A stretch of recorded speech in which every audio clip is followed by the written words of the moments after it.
Assalamualaikum warahmatullahi wabarakatuh. Salam sejahtera untuk kita semua. Terima kasih. Pada kesempatan kali ini, saya akan menyampaikan hasil dari praktikum mandiri saya mengenai tumbuhan air. Sebelumnya saya juga berterima kasih kepada Bapak Haryo Triaji selaku dosen mata kuliah tumbuhan air dan makroalga Manajemen Sumber Daya Perairan Universitas Trunojoyo Madura. Sebelumnya, izinkanlah saya memperkenalkan diri. Nama Bella Yolanda, NIM 1803511000046, mahasiswa Manajemen Sumber Daya Perairan Universitas Trunojoyo Madura. Untuk materi kali ini saya menggunakan dua sampel. Yang pertama Ludwigia hesapetala dan yang kedua eceng gondok. Kedua sampel ini merupakan salah satu tumbuhan air yang ada di sekitar lingkungan wilayah saya. Spesies Ludwigia hesapetala ini merupakan tanaman yang mengapung pada perairan. Tanaman ini mudah sekali untuk berkembang biak dan juga mudah sekali beradaptasi pada perairan. Tanaman ini berkembang biak secara generatif dan menjadi tanaman baru. Tumbuhan ini terbenam di sebagian. Ludwigia tumbuh hidupnya tergantung oleh air dan tidak sekedar tanah yang becek, kadang-kadang juga tanah yang kering. Namun dapat tumbuh pada kondisi tanah dengan kandungan air yang normal. Tanaman ini merupakan tanaman yang merambat. Apabila ditaruh pada air, akan minim sekali terjadinya kematian pada tanaman ini. Dan tanaman ini juga cenderung tumbuh miring dengan substrat. Yang kedua yaitu eceng gondok. Tanaman eceng gondok ini merupakan tanaman berumur perennial yang mengapung jika airnya dalam atau berakar jika airnya dangkal. Tanaman ini berkembang biak dengan cara vegetatif maupun generatif dan menjadi tanaman baru dalam kurun waktu kurang dari 8 bulan saja. Eceng gondok ini dapat tumbuh tinggi mencapai 40 sampai dengan 80 cm. Tanaman eceng gondok ini diketahui tumbuh di air yang kaya dengan unsur hara. Dapat pula menyerap logam berat dan juga mengurangi kadar logam berat di perairan waduk dan perairan danau. Sampel yang pertama, Ludwigia hesapetala, memiliki klasifikasi sebagai berikut: Kingdom Plantae, Subkingdom Traxeodionta, Superdivisi Spermatolitha, Divisi Magnoliophyta, Kelas Magnoliopsida, Superkelas Rosidae, Ordo Myrtales, Family Onagraceae, genus Ludwigia dan spesies Ludwigia hesapetala. Pada tumbuhan ini tentunya memiliki bagian-bagian tertentu. Yang pertama yaitu akar. Akar tumbuhan ini muncul sepanjang dengan luas batang yang berwarna coklat dan juga ukuran yang panjang. Akar ini berserabut dengan bulu akar yang melekat pada genangan air dan teksturnya akar ini lunak. Bagian selanjutnya yaitu daun. Daun pada Ludwigia ini bentuknya oval sedikit panjang dengan ujung yang meruncing. Pangkal tangkai daun ini menggelembung dan permukaannya agak kasar, berwarna hijau, dan daun ini dapat berubah warna menjadi warna merah apabila tanaman ini mati ataupun layu. Posisi daun tumbuhan ini tersebar di batang. Bagian selanjutnya yaitu bunga. Tumbuhan ini memiliki bunga yang berwarna putih dengan ukuran yang kecil. Memiliki 4 sampai dengan 5 mahkota dan mahkota bunga ini tipis. Terdapat benang dan juga kepala sari di dalamnya. Terdapat kelopak sejumlah 4 buah dan ujungnya yang runcing dan pangkalnya yang melengkung. Tangkai pada tanaman ini berlonggar. Selanjutnya yaitu batang. Untuk tumbuhan ini batangnya berongga dengan ukuran yang panjang dan juga merambat. Memiliki bagian putih bertekstur seperti kapas. Batang ini terbenam atau muncul sebagian di perairan teksturnya tidak keras. Batang ini tumbuh dengan arah ke samping dan juga bulat putih kehijauan.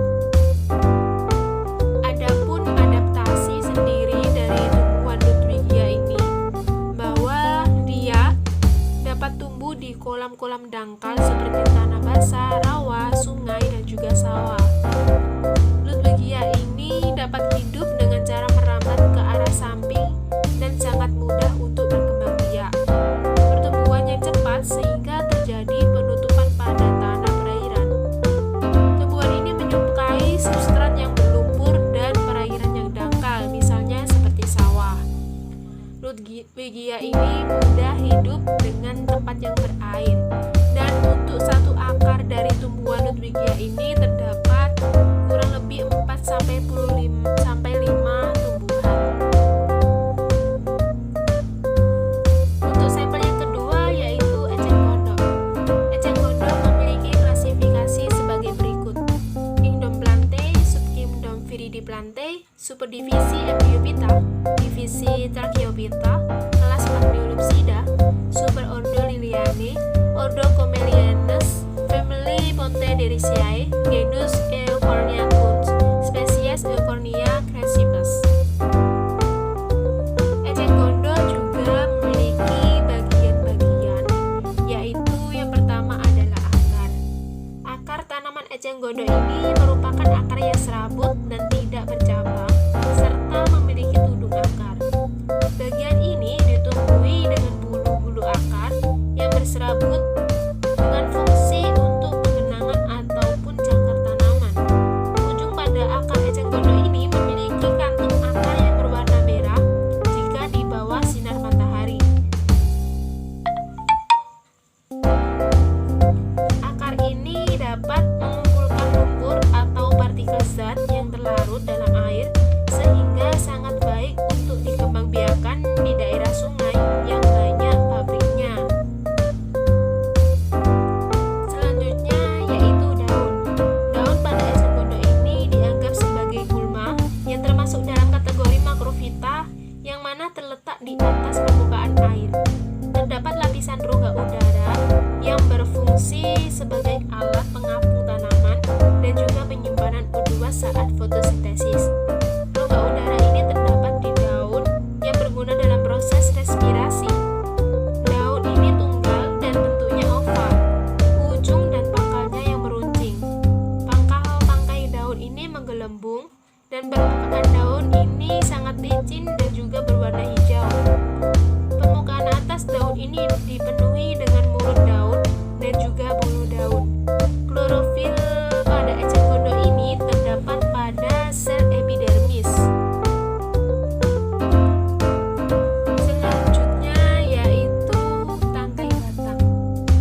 Untuk tangkai eceng gondok sendiri ini berbentuk bulat dan juga menggelembung, berongga, kemudian dibatasi oleh dinding pembatas berupa selaput tipis yang berwarna putih yang berperan sebagai pengapung tanaman di permukaan air. Untuk eceng gondok sendiri tidak memiliki batang.